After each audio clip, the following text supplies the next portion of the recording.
Bible lobiete tata baonyo so basimba mi na yo basimba miso. Nakamati son premier kotika na maboko na yo. Yo lobiete sengo na moto oyo akotalela yo oyo akotambola na bato na masumu te. Shalom. Mbote na bandeko nyonso balandi instant devant le trône. C'est votre humble servante de Dieu, la sœur Priska Mbuzi. Nzamba sali biso lisusu grâce to mona na mokolo lelo. O epesameli moto nyonso te.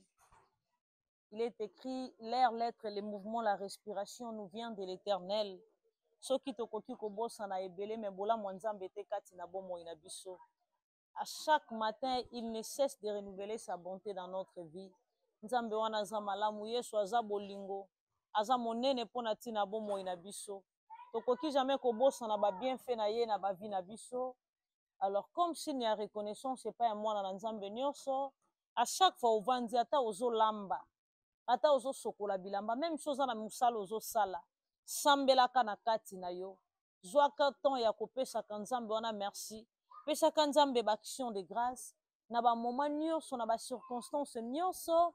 Pe na temps nyonso oyo koki kozana ngo libre. Parce que Yesu wana za malamu pona bomo ina biso. Yambo to kota na makabo nzamba tindinga na partager na biso na mokolo lelo. Naza na posa to yembela na nzambe. Bien-aimé, l'Éternel est bon, l'Éternel est merveilleux, il est grand. Parce que bola munaye eza monene kati na bomo ina biso bana na nzambe. Mingi tobota mana bango. Nzambe wana azo révéler biso te parce que bitumba nyonso te o ezalaka kati na bomo ina biso te nzamba révélaka biso non. Bitumba oyo ozomona munene, c'est-à-dire nzamba révélo une partie a bombi. Eza na bitumba mususu nzambe moko abundaka sanke a révéler. Abundi abimisio molongi mais asangi ko révéler yango na bomo ina yo. Asa malamu. Donc il faut tango nyonso to kumisaka ye. Il faut tango nyonso to zangaka jamais maloba ya koloba liboso na ye parce que nzambe wana za malamu mingi. Nalingi to adorer na nzambe wana. La Bible dit notre Dieu sied au milieu de la louange et de l'adoration. C'est un Dieu plus grand, il est plus grand, il est plus grand. Il est le tout puissant. Il est le créateur de l'univers. Yangwana totomboli maboko likolo totatoli oya simbili olona se suki ya pembe kobimate na moto na ye oaza nzambe kumbamba nkolo kumbamba nkolo kumbamba nkolo mosusu azali te seko na seko Yesu kumbamba nkolo kumbamba nkolo kumbamba nkolo mosusu azali te bana nzambe nzamba lola pambola bino eza ndeko na bino ya mwasi toujours la sœur Priska Mbuzi ndeko moko abengaki nga alobi na nga sœur Priska Mbuzi pourquoi instant devant le trône na répondaki ye mpona bana na nzambe nyonso esunga bino bomeka ko comprendre instant devant le trône veut tout simplement dire adorer l'Éternel. Une adoration. Vous savez, tango Abraham, alinga kende ko offrir Isaac lokola mbeka. Tango babandi ko kende babande ko mataka bango mibalo ete na Isaac me bazalaki na ba serviteur bazalaki mosusu na gauche pe mosusu bazalaki na droite. Mais tango Isaac a komi pembeni pour ka offrir Isaac comme offrande de paille na Nzambe, alobi na bango botikala parce que nga na lingi na kende ko adorer l'Éternel. Bien-aimé dans le Seigneur. Un instant devant le trône veut tout simplement dire okumi sanzambe. Donc yo zana tonanga ina yo pote to kumi sanzambe. Alors sans plus tarder, nalingo kanga miso na yo to bondela. Parce qu'il est écrit dans le livre de Luc chapitre 18 le verset 1er, priez et ne point se relâcher. Wana yemo komo kondina ba kondina zolo bana ba yekoli bo sambela pe bo lembate. Bien-aimé, le sambo fongola kama kambo ebele na vie ya mwana na nzambe. Le sambo transforma ka vie ya moto pe mokile kamwe. Le sambo sala ka ete ona makasi ya bomoto. Okokaki ko simba te. Menanzela le sambo yo simbi yango. Amen. Esike zwami yo na lingo kanga miso to sambela. Seigneur to tomboli kombo na yo to kumiso po to za monene. To matiso po te yo koka pe obonga na lokumu. To tomboli yo parce que sala kama kambo bata mokili bakokaka te. To matisi yo pona ba bienfait na yo kati na bombo ina biso. Ô Seigneur, il est écrit dans ta parole que quand vous élèverez les fils de l'homme, c'est là où vous allez connaître qu'il est. Na tomboli yo po te yo mimoni sama kati na bombo inanga. Mimoni sama na bombo ya peuple yo ndimi ko tombola yo elongo nanga. Pambola moko na moko, to bondeli bolokola moto moko. Petolobi, merci Seigneur Jésus-Christ. Amen. Que Dieu vous bénisse. Ma chère Nalingo Fongo la Biblia na yo. Moi Nzamba koki jamais kozanga Bible. Nalobaka tango nyonso après liwa ya Moïse. L'Éternel dit à Josué. Là nous sommes dans le livre de Josué 1:8. Josué dit à Josué que ce livre de la loi ne s'éloigne point de ta bouche. Médite les jours et nuits pour agir fidèlement selon tout ce qui est écrit. Kolemba kotanga liloba na nzambe te. Tala liloba na nzambe pesaka moto makasi. Okokutana na problème moko ezozangisa mutu kimia. Mais comme liloba na nzambe se vanda kati na yo, ekopesa yo makasi. Bile metango bitumbetele makana via mwana na nzambe. Ozo mona flow etelemi, na gauche problème, na droite problème, liboso problème, na sima problème. Cela veut dire Yesu sha ye azana yo elongo, aye poeta sala. Bana Israël, basali 430 ans kati na bohumbu. Mais tango nzamba tindi Moïse, alobi akende ko libérer peuple na ye. Mais Moïse a se présenté liboso à Pharaon. Alobi na Pharaon, l'Éternel m'a envoyé. Alobi tika peuple na yeba kende ko adorer kati na 2 heures. Pharaon a répliqué qui na koyebisa Moïse, qui est l'Éternel, je ne le connais pas. Et pendant ce temps-là, Bible a précisé bien peuple à Israël, souffrance n'a pas comme qui plus pure qu'avant. Pourquoi? Parce que l'Éternel était déjà avec eux. L'Éternel était descendu déjà. L'Éternel était avec eux. Azala qui déjà n'a pour qui asala. Mais ce qu'on tanga kaliloba nzambe te, okomona ba problème kolekela yo. Mais ceux qui ont maîtrisé liloba nzambe, ceux qui ont commis ça liloba nzambe vina yo, attaque au problème yé. Au côté maintenant l'Éternel est mon berger, je ne manquerai de rien, car il me fait reposer dans les verts pâturages. Il me conduit dans les sentiers de la justice à cause de son nom. Même quand je marche dans la vallée de l'ombre de la mort, je ne crains aucun mal, car sa houlette et son bâton me rassurent. Oh my God, il dresse devant moi une table en face de mes adversaires. Oui, il oindule ma tête et ma coupe de bord. Bien-aimés dans le Seigneur, nous sommes dans le livre de Luc chapitre 18, les versets 1er, nous lisons au nom de Jésus. Jésus leur dressa une parabole pour montrer qu'il faut toujours prier et ne point se relâcher. Il dit, il y avait dans une ville un juge qui ne craignait point Dieu et qui n'avait d'égard pour personne. Il y avait aussi dans cette ville une veuve qui venait lui dire, fais-moi justice de ma partie adverse. Pendant longtemps, il refusa. Mais ensuite, il dit en lui-même, quoique je ne craigne point Dieu et que je n'ai d'égard pour personne, néanmoins parce que cette veuve m'importune, je lui ferai justice afin qu'elle ne vienne pas sans cesse me rompre la tête. Le verset 6, le Seigneur ajouta, attendez ce que dit le juge unique, et Dieu ne fera-t-il pas justice à ses élus qui crient en lui jour et nuit, et tardera-t-il à leur égard? Amen. Amen. Bien-aimé dans le Seigneur, awaye soiseau conseil na ba yekoli. Alobi bo sambe la pe bo lembate. Tala ba peuple ba yekoli baza entouré na Yesu. Moto apesaka ordre na ngomba et déplacer peut se déplacer. Moto apesaka ordre na mère et se séparer peut se diviser. Mais ba vandina yazo pesa bango toli bo sambe la pe bo lembate. Bien-aimé thème auto zolo bela na mokolo alelo. On a yeko partager na yo. Et ça sur la détermination. Bien-aimé, Bible zobete la biso li solo. Que zala ki na moi si mo kwa zala ki veuve. Veuve c'est-à-dire moi soit na mobilité, ma zala ki na mobali esi akufa. Nde ye ba bengi na kombo ya veuve. veuve wana bandaki ko réclamer ba droit na ye. Or juge wa bandaki ko kende ko tungisa tango nyonso pona problème bandaki ko lekela ye mayele. Bible ezo préciser bien juge wana abanga kanzambe te. Azala quand même pas na somo ya batu.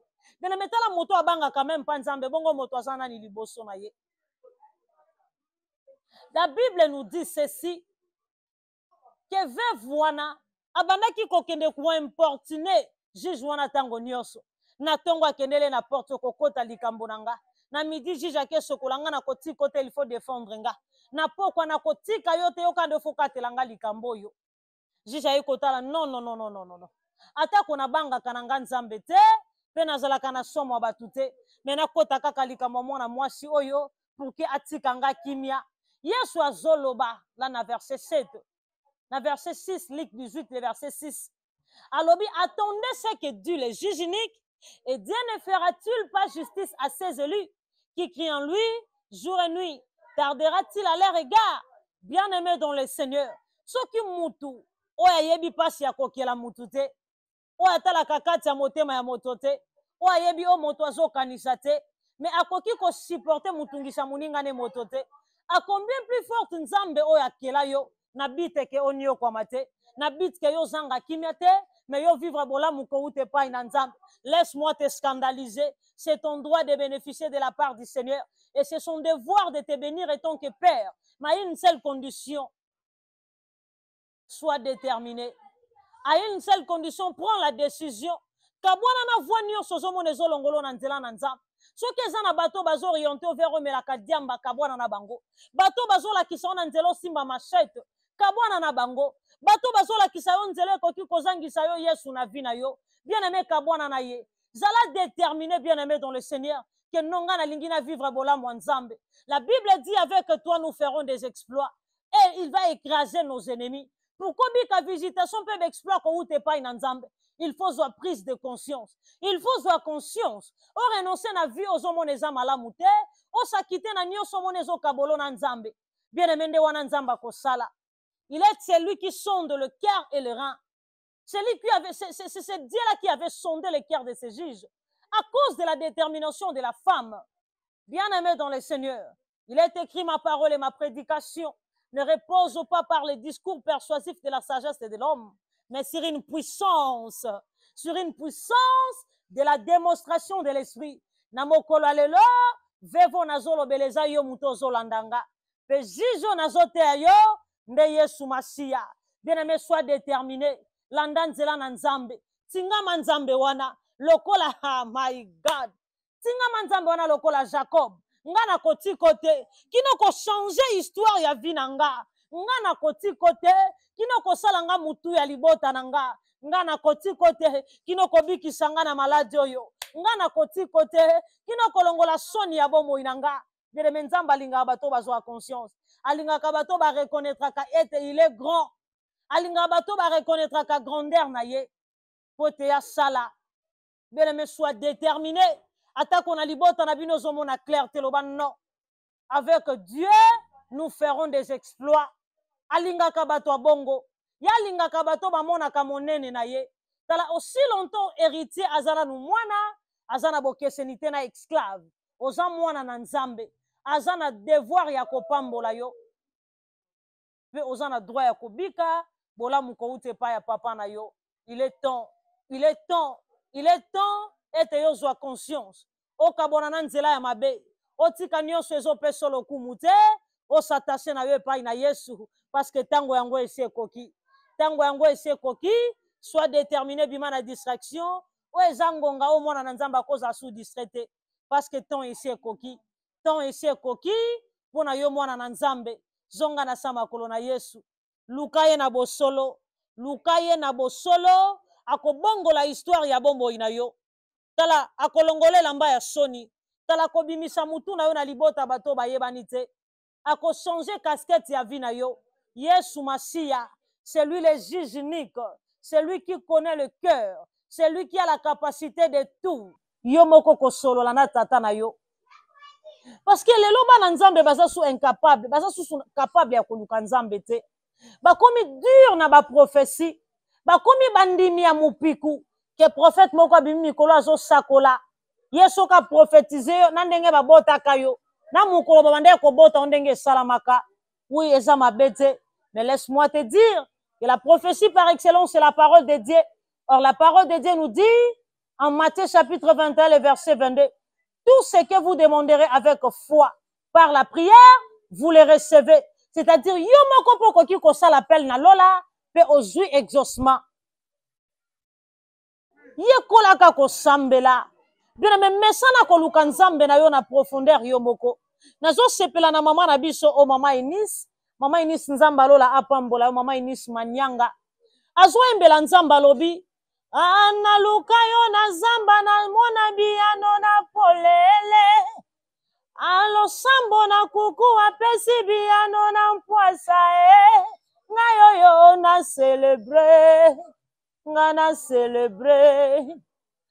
célébrer azoloba ke na luki nzambe na mozindo na luki ya kobatama me biyano bimi na miso bato c'est-à-dire ye moko akotaki na mozindo akoluka nzambe abengaki ba pasteur te ke bo sambela pona nga bien aimé mesana ka ko sambela e koyelo na 1h du matin okobenga pasteur numéro ekoleka te mais soki yo moko mesana ko sala appel na lola soki yo moko mesana ko consulter juge unique Yesu Masia bien-aimé kokata likambo na yo bien-aimé koyambangu Jérémie 33 zoloba invoque moi alobi benganga invoque moi et je te répondrai je t'annoncerai de grandes choses cachées que tu ne connais pas na bandaki koloba Yesu bitumba oyo zomona kozanango laisse-moi te dire eza même pas 100% bitumba na yo peut-être nzamba révélé on ne fût que 50% aboyi ko révélo ye moko azobunda sans katalisa yo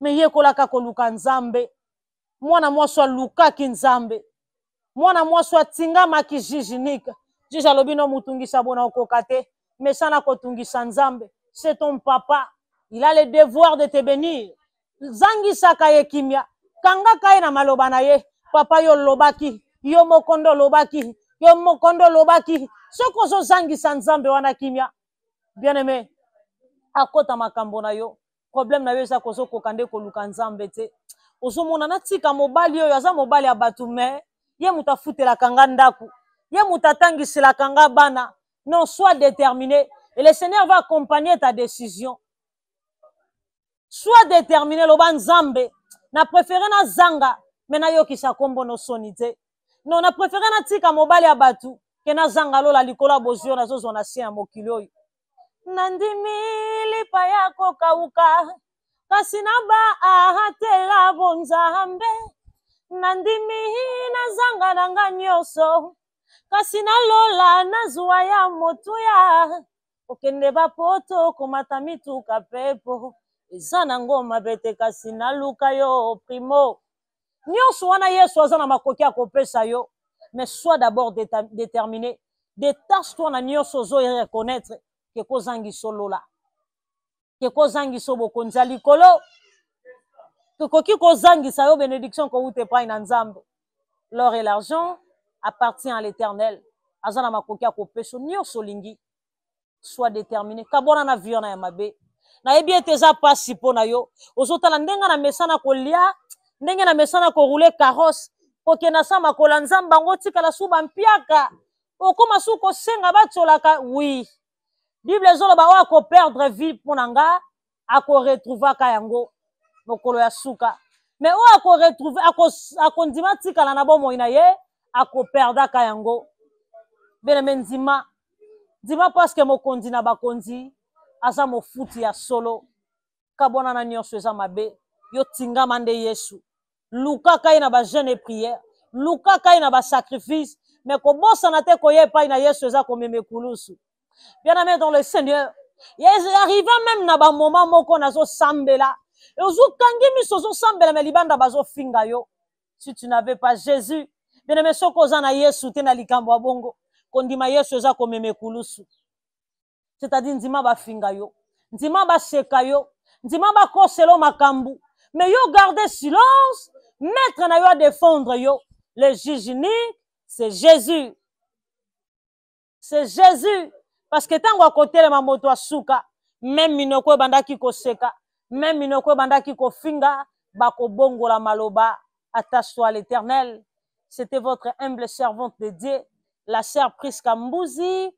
Tokomi na suka mwana na Nzambe, bisika ezwami yo, na lingi okangami soto bondela, mene yamboto sambela, na pesi merci na mon pasteur, le révérend Jacques Mbia, Nzamba pambola peuple na yenyoso, obazwa kiton ya koyoka liloba na bango na liloba na Nzambe, na nzela nanga, pe bandeko balingaka nga, obazwa katan ya ko encourager nga, pe bazwa katan ya ko réconforter nga.